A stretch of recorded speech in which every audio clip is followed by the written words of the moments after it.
कैसे हो बेटा आप सब लोग। आई होप सब अच्छे हैं, सब ठीक हैं। आज की इस वीडियो में जैसा कि आप लोग देख ही सकते हैं, आज हम लाइंस एंड एंगल चैप्टर जो है वो करने वाले हैं क्लास 7th का। और बहुत ही इंटरेस्टिंग चैप्टर है, बहुत ही इंपॉर्टेंट भी है।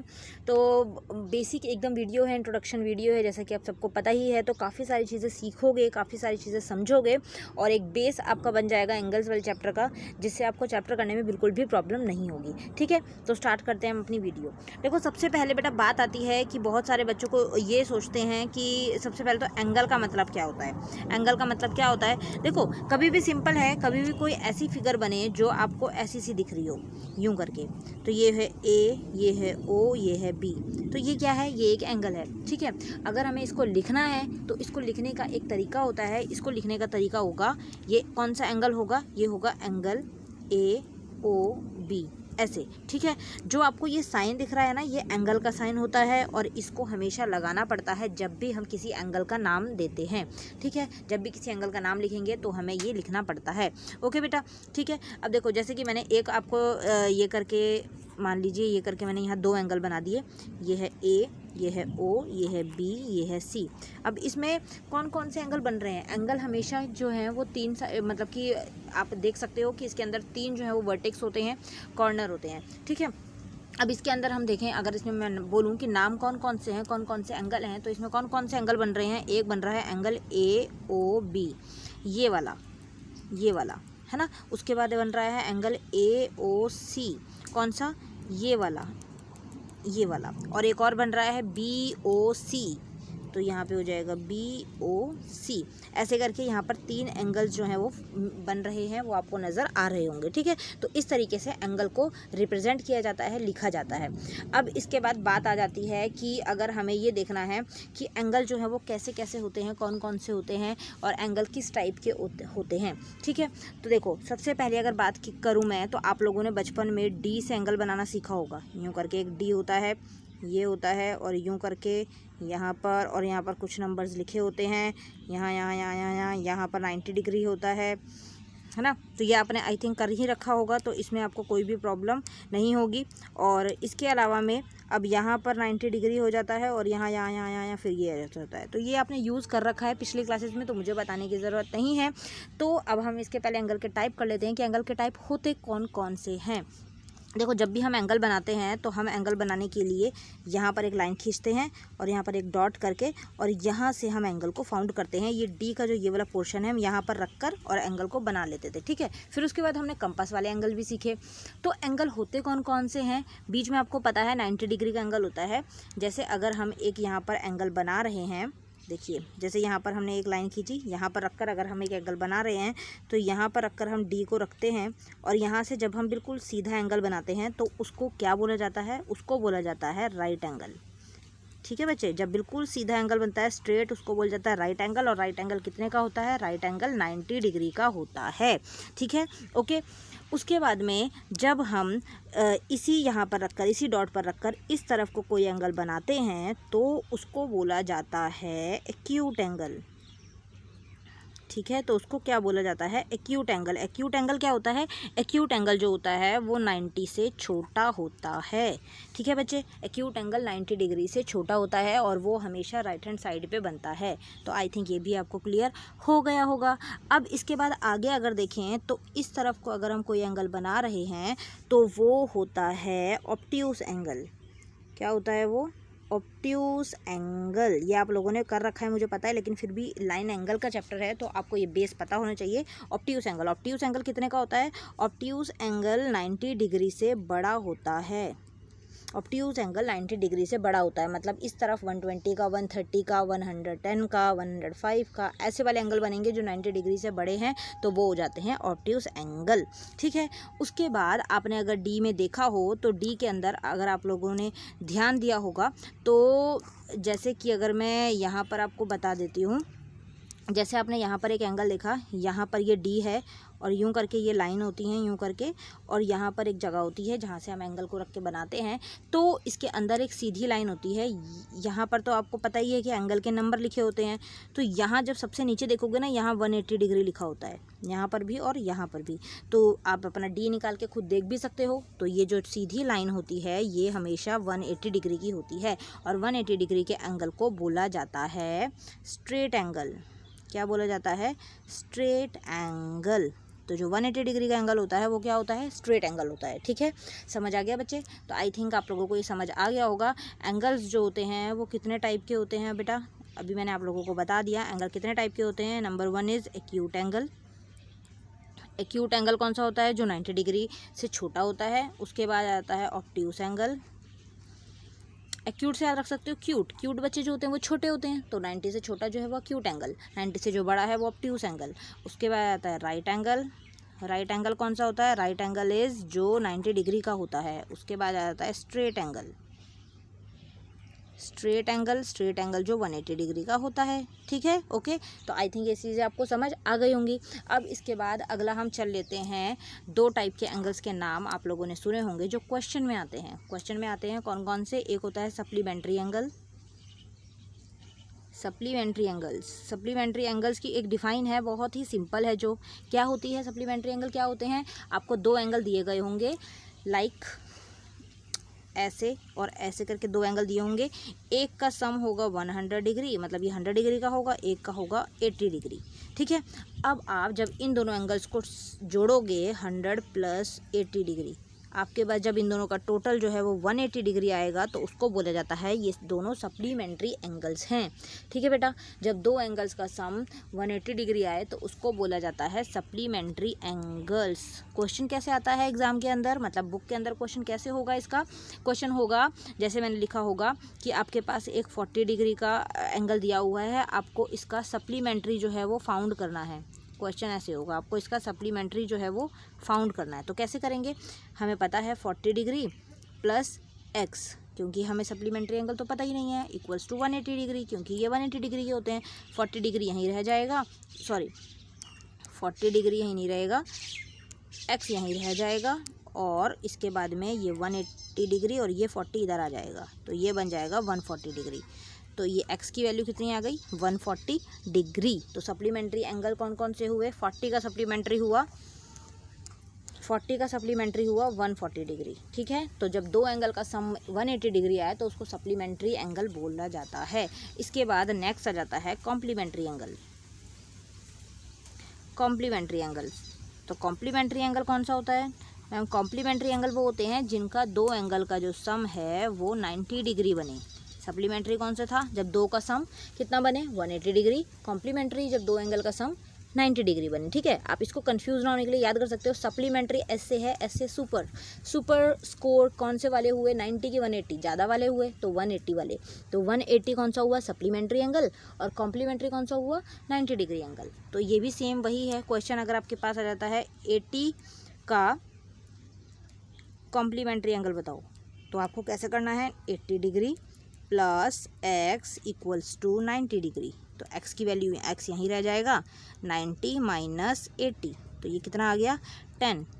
तो आपके पास 10 जो है वो 80 का क्या है? वो 80 का कॉम्प्लीमेंट्री है, क्योंकि 80 + 10 को प्लस करके ही 90 बनता है। ठीक है, तो सप्लीमेंट्री एंगल का सम जो है वो हमेशा क्या आता है? 180 डिग्री। कॉम्प्लीमेंट्री एंगल निकालना है तो उनका दोनों का सम होना चाहिए 90 डिग्री। ठीक है बच्चे, ओके। इतना आई थिंक समझ आ गया होगा आप लोगों को, और इसमें कोई भी परेशानी नहीं होगी। ओके, ठीक है। अब इसके बाद में एक चीज़ और आ जाती हैं, 2 टाइप की लाइन होती हैं। जैसे फर्स्ट आ जाता है पैरेलल लाइन।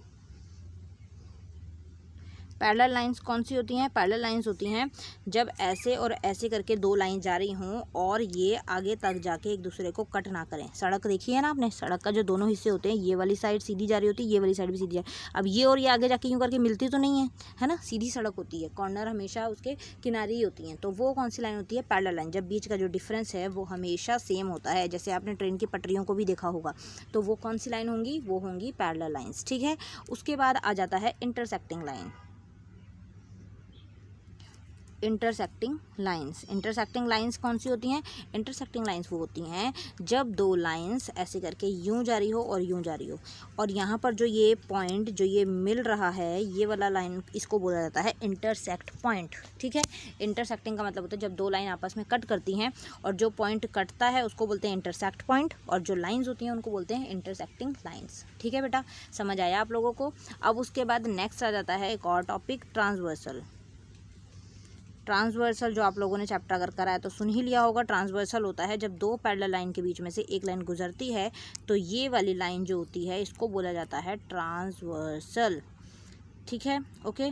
तो आई थिंक ये चीज़ भी बहुत इजी है, समझ आ गई होगी। जब दो पैरेलल लाइन है, ये मिल नहीं रही हैं, दो पैरेलल लाइन सीधी सीधी जा रही हैं, इनके बीच का डिफरेंस जो है वो सेम है, और जब उसके बीच में एक लाइन जा रही है तो उसको ट्रांसवर्सल बोला जाता है। ये टेढ़ी मेढ़ी भी हो सकती है, आपकी ट्रांसवर्सल जो है वो ऐसे भी हो सकती है, ऐसे ऐसे ऐसे, ये भी हो सकती है क्योंकि ये भी तो पैरेलल है ना, ये भी पैरेलल है, तो ट्रांसवर्सल कैसी भी हो सकती है, ये भी ट्रांसवर्सल है, बस दो लाइन पैरेलल होनी चाहिए। ठीक है बच्चे, ओके। अब ट्रांसवर्सल के बीच में कुछ एंगल्स भी बनते हैं जिनके बारे में आपको नॉलेज होना बहुत ज़्यादा ज़रूरी है। जैसे ये हमने दो पैरेलल लाइन बनाई और ये हमने बना दी ट्रांसवर्सल। अब इसके अंदर कुछ एंगल्स बनते हैं जो हमें ध्यान से करने पड़ेंगे और आप लोगों को वो ध्यान से सुनने पड़ेंगे। ठीक है, ये देखिए, ओके। चलिए तो स्टार्ट करते हैं हम। सबसे पहले देखिए, फर्स्ट नंबर पे आ जाता है कॉरेस्पॉन्डिंग एंगल्स। ध्यान से बस समझिएगा क्योंकि बहुत कंफ्यूज हो जाओगे अगर ध्यान से नहीं समझा। कॉरेस्पॉन्डिंग एंगल्स, कॉरेस्पॉन्डिंग एंगल्स कौन से होते हैं, ध्यान से देखना। देखो ये ट्रांसवर्सल है, ठीक है, ये लाइन एल है, ये लाइन एम है। कॉरेस्पॉन्डिंग एंगल्स कौन से होंगे? जब इस ट्रांसवर्सल में यहाँ पर ऊपर की साइड क्या है, राइट हैंड साइड पर जो एंगल है, और यहाँ भी ऊपर की साइड पे राइट हैंड साइड पे ही जो ट्रायंगल है वो कौन सा होगा? कॉरेस्पॉन्डिंग एंगल होगा। मैं इसके नाम दे देती हूँ, ये 1 बना देती हूँ और ये 2 बना देती हूँ, उसके बाद मैं ये 3 बना देती हूँ और ये 4 बना देती हूँ। ठीक है, एक एक एंगल करके मैं समझाती रहती हूँ, ध्यान से आप समझते रहिए।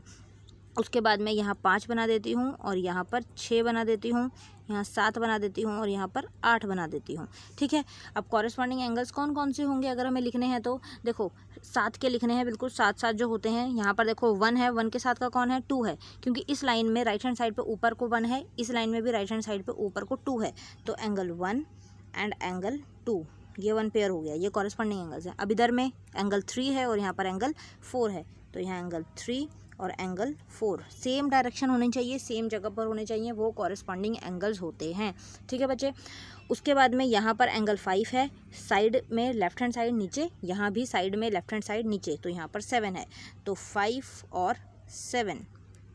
ठीक है, ये सारे के सारे। अब यहाँ पर 6 है, यहाँ पर 8 है, इस साइड में राइट हैंड साइड में नीचे की तरफ और यहाँ भी राइट हैंड साइड में नीचे की तरफ, तो ये 6 है और ये 8 है।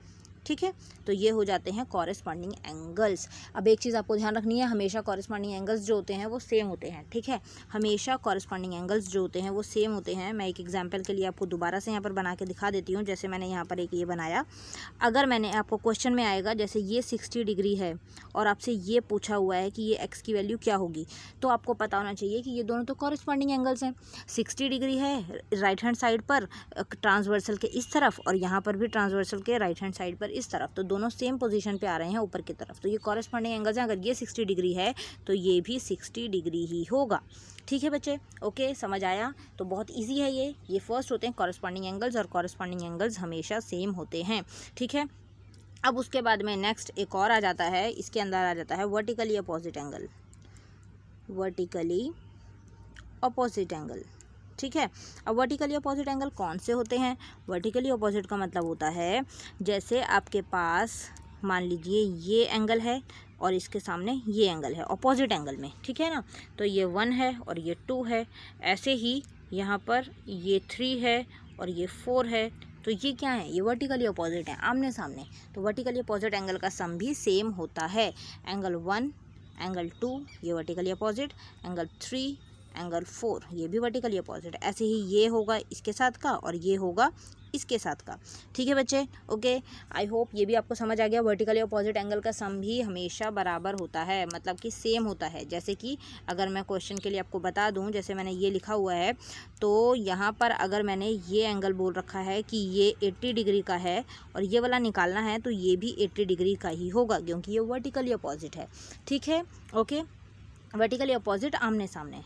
ठीक है बेटा। तो आई होप ये भी आपको समझ आ गया होगा। अब इसके बाद एक और एंगल का टाइप आ जाता है। अब आ जाते हैं alternate interior angle. Alternate interior angles. अब इंटीरियर का मतलब क्या होता है? इंटीरियर का मतलब होता है अंदर वाली एंगल। ये देखो, अब एंगल जो ये वाली साइड है ना, इसके अंदर और इसके अंदर, ये तो इंटीरियर होते हैं। बट ऑल्टरनेट वर्ड लिखा हुआ है यहाँ पर। ऑल्टरनेट वर्ड का मतलब है कि आमने सामने क्रॉस बनना चाहिए। अब ये क्रॉस वर्टिकल अपोजिट वाला नहीं है, ये डिफरेंट है। कैसे डिफरेंट है मैम? ये डिफरेंट है, मैं बना के दिखाती हूँ आप लोगों को।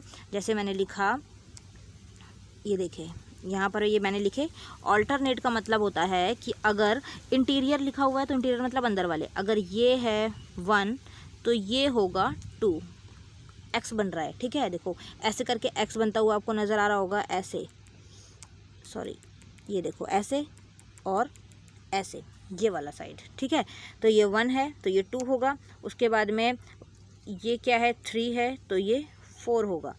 तो ये एंगल जो होते हैं ये ऑल्टरनेट इंटीरियर एंगल होते हैं, अंदर की तरफ होते हैं। तो ये भी इक्वल ही होते हैं। ठीक है, ये भी इक्वल ही होते हैं। जैसे कि अगर मैं क्वेश्चन के लिए आपको लिख दूं, जैसे मैंने बोला है कि अगर एंगल 3 जो है वो 60 डिग्री है। ठीक है, एंगल 3 जो है वो 60 डिग्री है, तो इसके इंटीरियर एंगल का कौन सा होगा? 4। तो एंगल 4 जो होगा वो भी 60 डिग्री ही होगा। ठीक है, ओके, इतना समझ आया आप लोगों को? बहुत इजी है, बस ध्यान से समझना है, ध्यान से देखना है कि कैसे कर रखी हैं मैम। ठीक है, तो ये होते हैं ऑल्टरनेट इंटीरियर एंगल। इनका सम जो है, ये इंटीरियर मतलब अंदर की तरफ होते हैं और ऑल्टरनेट मतलब यूँ करके क्रॉस में लगे होते हैं। जैसे 60 के साथ का ये है इधर वाला 4, मतलब 3 के साथ का 4 है और 1 के साथ का 2 है। ठीक है, अब इसके बाद आ जाता है कि alternate exterior angle. Alternate exterior angle, तो ऑल्टरनेट एक्सटीरियर एंगल कौन से होंगे? अब अभी हमने कर लिया है। अब एक्सटीरियर का मतलब बाहर वाले होते हैं।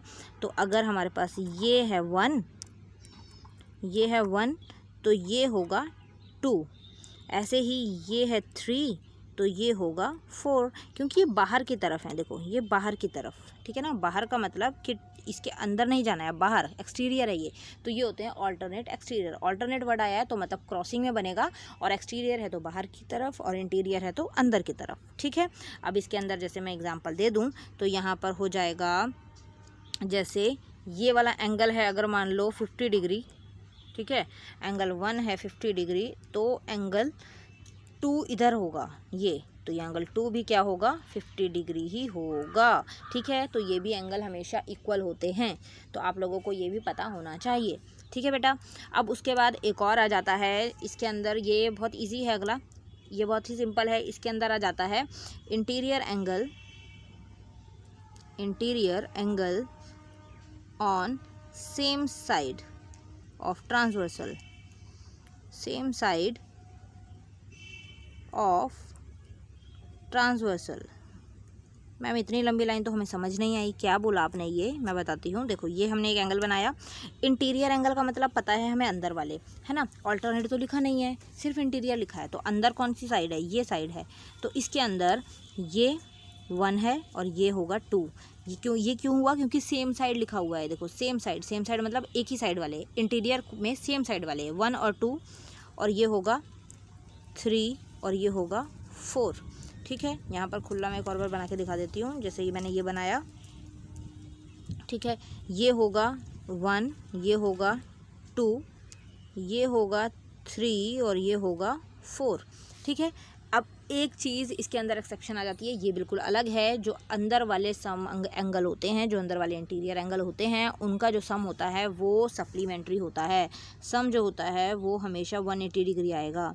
ठीक है बेटा, एग्जांपल के लिए मैं बता देती हूँ। देखो अगर एंगल 1 आपके पास 100 डिग्री दिया हुआ है ना, तो एंगल 2 आपके पास 100 डिग्री नहीं होगा।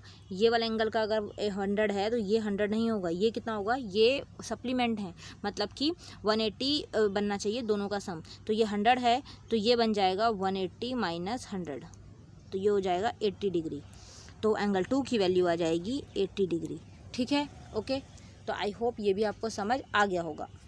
बहुत ही इजी है, ज़्यादा मुश्किल नहीं है, बस आपको थोड़ा सा ध्यान देना है, थोड़ा सा सोच समझ के करना है, बस ये चीज़ ध्यान रखनी है। एक बार और मैं फटाफट से सारे एंगल बना के रिपीट कर देती हूँ। ये देखो सबसे पहले ये एंगल इस तरफ है और ये एंगल इस तरफ है, ये कौन सा हुआ, कॉरेस्पॉन्डिंग एंगल्स हुआ। और ये हमेशा कॉरेस्पॉन्डिंग एंगल्स जो होते हैं वो 180 डिग्री के, सॉरी 180 डिग्री बोल रही हूँ, वो हमेशा इक्वल होते हैं, ठीक है, वो हमेशा क्या होते हैं, इक्वल होते हैं, इक्वल, ठीक है, कौन से, कॉरेस्पॉन्डिंग एंगल्स, सी लिखा हुआ है मैंने।